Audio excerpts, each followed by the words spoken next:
William Shakespeare exclaims through his character, Hamlet, Prince of Denmark, in his play Hamlet 1-2, "Frailty, thy name is woman." I think we can very well exclaim, "Controversy, thy name is Kamala." But the controversy should not blind us to the fact that Kamala made a priceless contribution to literature, both in Malayalam and in English, and that she wrote some very fine poems in English, one of them being an introduction. An introduction is an early poem of Kamala Das. It was written when she was a teenager and published in her first collection of poems, Summer in Calcutta. Let us read the poem. An introduction.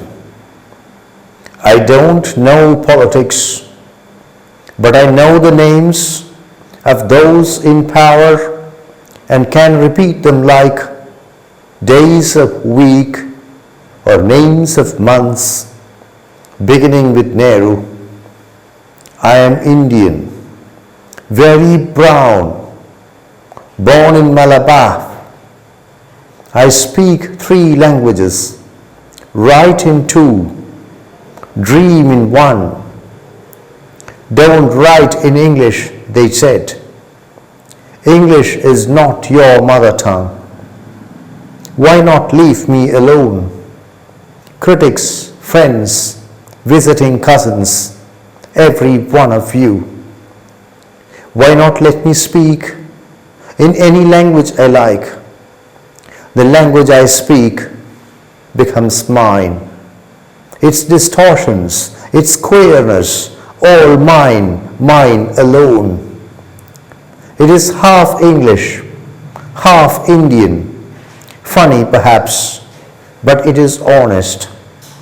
It is as human as I am human. Don't you see? It voices my joys, my longings, my hopes, and it is useful to me as cawing is to crows or roaring to the lions. It is human speech, the speech of the mind that is here and not there, a mind that sees and hears and is aware, not the deaf, blind speech of trees in storm, or of monsoon clouds, or of rain, or the incoherent mutterings of the blazing funeral pyre. I was child, and later they told me I grew, for I became tall, my limbs swelled, and 1 or 2 places sprouted hair. When asked for love, not knowing what else to ask for, he drew a youth of 16 into the bedroom and closed the door. He did not beat me, but my sad woman body felt so beaten. The weight of my breasts and womb crushed me. I shrank pitifully. Then I wore a shirt and my brother's trousers, cut my hair short, and ignored my womanliness. Dress in saris, be girl, be wife, they said, be embroiderer, be cook, be a quarreler with servants, fit in, oh belong, cried the categorizers. Don't sit on walls or peep in through our lace-draped windows. Be Amy or be Kamala, or better still be Madhavi Kuti. It is time to choose a name, a role. Don't play pretending games. Don't play at schizophrenia or be a nympho. Don't cry embarrassingly loud when jilted in love. I met a man, loved him. Call him not by any name. He is every man who wants a woman, just as I am every woman who seeks love. In him, the hungry haste of rivers. In me, the ocean's tireless waiting. Who are you? I ask each and every one. The answer is, it is I. Anywhere and everywhere I see the one who calls himself I. In this world, he is tightly packed like the sword in its sheath. It is I who drink lonely drinks at 12 midnight in hotels of strange towns. It is I who laugh. It is I who make love and then feel shame. It is I who lie dying with a rattle in my throat. I am sinner. I am saint. I am the beloved and the betrayed. I have no joys that are not yours, no aches which are not yours. I too call myself I. Let us take a look at the title of the poem, An Introduction. The title of the poem is not Introduction, not the introduction, but an introduction. The poet seems to admit that there is a highly subjective element in this poem. It is an introduction. It is one way of carrying out an introduction. It is not the only way of carrying out introduction. It is an introduction, not the introduction. This is one way in which an introduction can be effected. Teachers frequently say that this poem affords the reader an introduction to the speaker. But to say just that would be to carry out a very cursory reading of the poem, to give a very simplistic explanation of the poem. Of course, the poem affords the reader an introduction to the speaker. But the introduction is a complex one. The introduction operates on several levels. The speaker gives the reader an opportunity to be introduced to her. Thus, the reader is afforded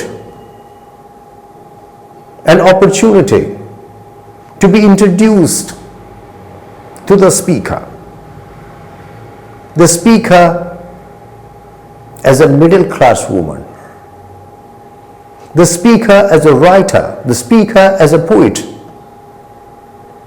the speaker's experiences of puberty, the speaker's experiences of marriage, the speaker's experiences of extramarital relationships, the speaker's efforts to rebel against the frameworks in which she found herself positioned, and finally, to the speaker as a woman in flesh and blood, a woman with a heart. At the beginning of the poem, the speaker admits that she does not know politics. She is a typical middle-class woman without much general awareness. Thus, the beginning of the poem is an attempt, the opening of the poem is an attempt to completely disarm the reader. However,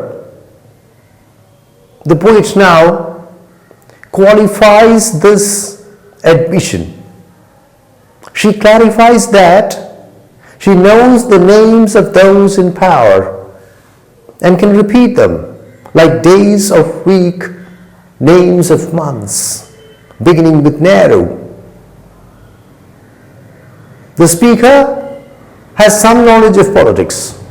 She knows the names of those in power, beginning with Nehru, and can repeat them. But her knowledge of politics is superficial. Her awareness is superficial. She is a typical middle-class woman. It has to be pointed out here that Kamala Das came from a very politicized family, the Nalapat family. It was a family of congressmen and congresswomen. In her autobiography, My Story, Kamala Das claims that one of the members of the Nalapat family, one of the important members of the Nalapat family was Mahatma Ji. Mahatma Gandhi's pictures were hung in almost every room of Nalapat house. The curtains were made of khadi. Even the servants started spinning. Before any important decision was taken, they would ask whether it would be acceptable to Mahatma Gandhi. These lines have to be read against the background of the fact that Kamala Das came from a family of ardent congressmen and congresswomen. The poet says, I am Indian, very brown, born in Malabar. It must be remembered that Kamala Das was born in 1934. The British were ruling over India at that time, and it appeared that they will rule over India till the end of the world. This probably ingrained in the poet a strong sense of Indian identity. I am Indian, very brown. Kamala Das was sent to a very exclusive preparatory school in Calcutta called St. Cecilia's Preparatory School. It was an exclusive European institution. It is said that only 4 or 5 students in the entire school were Indians, and one of them was Kamala Das. She had to undergo very bitter experiences of racial discrimination at the hands of her fellow students, almost all of whom were white-skinned, and at the hands of her teachers, almost all of whom were British. It is probably this bitter experience that has prompted Kamala Das to admit here in this poem that she is very brown. She became keenly aware of the brown color of her skin as an Indian student in the exclusively European institution called St. Cecilia's Preparatory School in Calcutta. She says that she was born in Malabar. Kamala Das was born in the village of Punnayurkulam. Punnayurkulam is now in Thrissur district of Kerala. In 1934, when Kamala Das was born, Punnayurkulam was part of the Malabar district of Madras Presidency. I think it is about 10 kilometers northwest of Guruvayur. The poet says that she speaks 3 languages, writes in 2, dreams in 1. What are the 3 languages? One of them, of course, is her mother tongue, Malayalam. The second must be English. The third must be Bengali, for Kamala Das spent her childhood in Calcutta. So she speaks 3 languages. She writes in 2. She writes in Malayalam and in English, using Malayalam mainly for her prose and English exclusively for her poetry. She dreams in 1. That one language must, of course, be her mother tongue, Malayalam. The early efforts of Kamala Das to write poetry in English elicited frequent negative reactions from the people around her. The poet says that she wants to be left alone. What is wrong if she uses English to write poetry? She claims that the English that she uses to write her poetry is partly Indian. It's an Indian form of English. Her poetry is very individualistic. Her poetry voices her inner self. Her poetry is a poetry which is completely filled with her presence. It is to her what cawing is to the crows and roaring is to the lions. The poet seems to suggest that it is impossible for her not to write poetry. The crow has to caw, the lion has to roar, the poet has to write poetry. One is here reminded of the observation of John Keats, embedded in one of his letters to his friend and publisher John Taylor. Keats says, I quote, "If poetry comes not as naturally as leaves to a tree, it had better not come at all," unquote. In the present poem, Kamala Das seems to claim that poetry comes to her naturally and effortlessly. What she tries to convey is extremely meaningful. It is tremendously filled with her own presence. It is a poetry which is unique. It is a poetry which comes from her heart. The next few lines attempt to capture the speaker's experiences of adolescence, of puberty, of marriage, of extramarital relationships. It must be remembered that Kamala Das was writing these lines when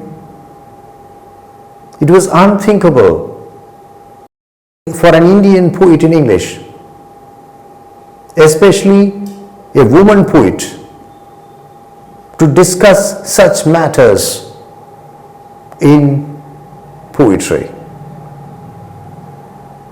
According to some accounts, Kamala Das, who at the age of 15 married Madhava Das, had a loveless marriage and was forced to seek refuge in extramarital relationships. I don't know how far this is true, but this is what Kamala Das claims in her daring autobiography, My Story. When I read My Story for the first time as a schoolboy, the book was first published by Sterling.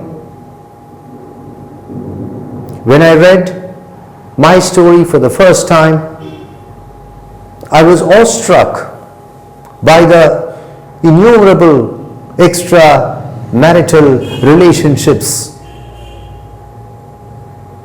in which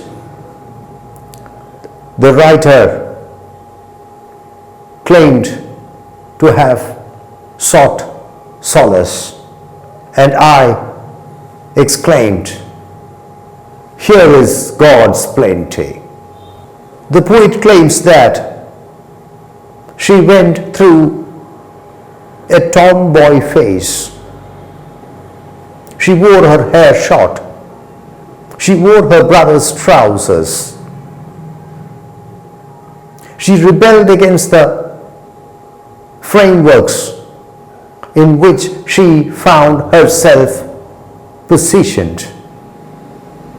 The lines capture her experiences as a rebel. Understandably, this was not acceptable to many around her. They asked her to be wife, to be cook, to be embroiderer, to be quarreler with servants, to play traditional roles, to fit in. They asked her to accept the restrictions which had been imposed on her by society. They said, be Amy, be Kamala, or better still, be Madhavi Kuti. All these three are the names of Kamala Das. Kamala Das was called at home Amy. I'm reminded here of the 2018 movie directed by Kamal, Army, which is about Kamala Das. Army is a Malayalamized version of Amy, which was one of the names of Kamala Das. The three most important names of the speaker are Amy, Kamala Das, and Madhavi Kuti. In the last phase of her life, Kamala Das accepted Islam and changed her name to Kamala Suraya. Schizophrenia is a mental disorder, is a psychological problem. It causes relapsing episodes of psychosis. Nymphomania is hypersexuality. Both schizophrenia and nymphomania were understandably unacceptable to the people around the speaker. The last section of the poem is perhaps the most powerful section of the poem. It attempts to give an overview of the speaker's experiences as a woman, as a raw woman, as a woman in flesh and blood, as a woman with a heart, as a woman with sexual hungers, as a woman with emotional longing. She admits that at the bottom of it all, she is nothing more than, nothing less than a woman who seeks love. I am reminded here of the book of the Canadian writer Mary Weisbord, titled The Love Queen of Malabar, about Kamala Das. The simile of the sword packed in the sheath powerfully captures the tremendous sexual potential of the man in love. She is a woman who seeks love. She is not afraid of the consequences. She admits that there are contradictions in her behavior, there are contradictions in her life. But that is all part of the game. The section emphatically captures the powerful reciprocity of love. Love is not love until it is given and until it is received. The poem ends with the word, with the letter I. It may be pointed out that the poem had also begun with the word, with the letter I. The anaphora, the repetition of the word, of the letter I, symbolizes that there is a vast universe within the life, within the heart, within the body of the poet, and that the present poem is an attempt to explore that strange universe. Let us now consider the stylistics of the poem. An introduction is a free verse poem. It runs into something like 60 lines. The opening letter of the opening word of each line is capitalized.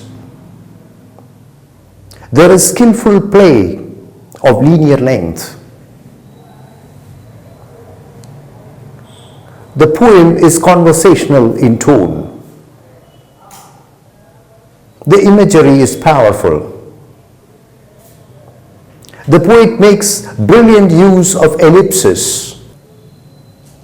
It has to be admitted that in many a poem, there is a natural progression from the first idea to the second idea and then to the third idea and so on. But there is no such natural progression in the present poem. Instead, we have shockingly abrupt shifts. In fact, it can be said that this is more a collage than a poem. The poet has picked up things from various places and placed them on her canvas, and the canvas is called an introduction. It would be profitable to examine an introduction as a confessional poem. To confess means to admit, especially admit wrongdoing. To confess means to say something which one would not say in other circumstances. Kamala Das was a gifted confessional poet. In fact, research has been carried out trying to work out comparison and contrast between Kamala Das and Sylvia Plath. Without any exaggeration, Kamala Das can be called the Sylvia Plath of Indian poetry in English. An introduction is an excellent example of the confessional poetry of Kamala Das. To begin with, the tone is conversational. The poet takes the reader into complete confidence. The poet bares her soul to the reader. The poet discusses very personal, very private matters with the reader, such as her experiences of puberty. The confessional poet is not ashamed to say whatever her heart demands of her that she should say. And this is precisely what we see in the present poem. There is no doubt that an introduction is full of shocking contradictions. In fact, contradictions are the hallmark of confessional poetry. When you are in the confessional mode, you are not so much concerned with logic, with consistency, as with honesty, as with sincerity. It can be said that an introduction is a confessional poem par excellence.